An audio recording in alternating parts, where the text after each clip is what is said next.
Good morning, everyone. Dr. Greenberg is with us. As you know, he's going to be our scholar in residence for Shavuot.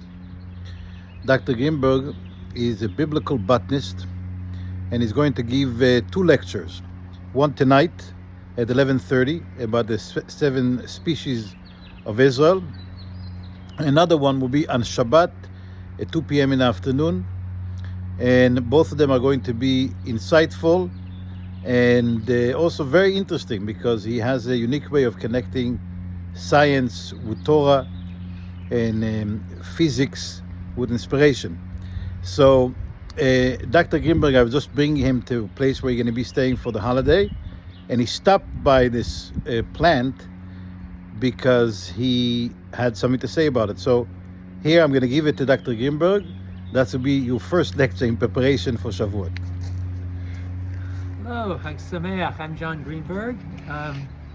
Hope you'll all be coming tonight for Shavuot. Here's a little taste of science and Torah related more to Pesach. So here is a plant growing just outside the door to where we're staying at Chabad in Victoria. And this is a plant called prickly lettuce in English, chasa matzpein in Hebrew.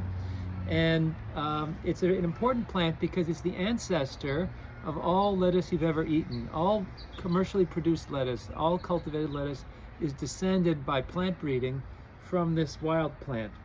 Now, this was probably the original maror back in Egypt, and it's very different from the horseradish that many of us grew up with.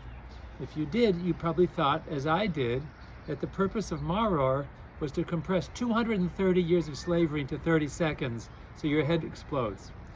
The Gemara says no, that's not the purpose. It tells a story of someone who was collecting bitter, very bitter herbs, and one of the other Tanaim said, what are you doing? You know, we learned not to use that. We're supposed to use lettuce, not the most bitter thing we can find. Why is that? So this plant has a bitter compound in it. I'm going to tear a leaf off, and I don't know if you can see this, but if I tear it here, on the edge, you see little white drops starting to form. This is a white sap that the Gemara says this is one of the signs of maror. It contains a bitter compound that is mildly narcotic, can put people to sleep or ease pain. The way we use aspirin or Tylenol today, it was used up to the 1930s. So this bitter substance slowly accumulates as the plant matures. When it's young and small, you can use it for a salad and it's very nice. By this time of year, it's already getting very bitter. So slowly it increases. So the Gemara gives us a midrash to understand the meaning of this. It says, Kach hayu Mitzrim. This is the way the Egyptians were when we were in Egypt. Tchila torach v'sofo mar. In the beginning, it's mild. In the end, it's bitter. Why? When we came to Egypt with Yosef, everything was great. We were friends of the Pharaoh, and he gave us the best land and the best jobs and everything. But slowly, little by little, things began to deteriorate until finally we were enslaved. And it's telling you something very interesting. This is what we watch for with maror. Maror is warning you, be careful of the slow, insidious approach of anti-Semitism and oppression. It's not going to happen all at once. It happens little by little. So we need to be alert to the warning signs and to fight them. It's not meant to say that we're compressing all this slavery into a brief moment, but that slowly and insidiously, first you can't live anywhere but over here, then you have to wear an armband, then they put a wall around it. By the time you realize what's going on, it's too late. That's the message of maror, to be aware of that slow, insidious creep up of anti-Semitism. So that when Jews moved into Eastern Europe and it was colder there, they couldn't get anything green at Pesach time, they began to use horseradish.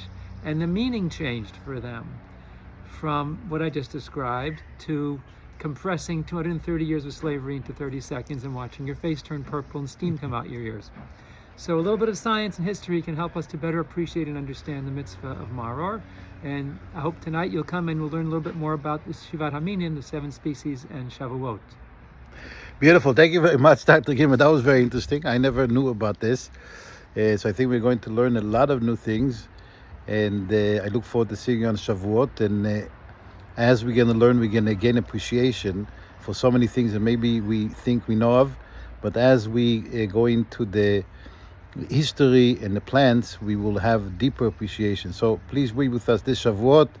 Another great way of celebrating with Dr. Greenberg, who has traveled especially from New Jersey to be with us and enrich our Yom Tov celebration. Thank you.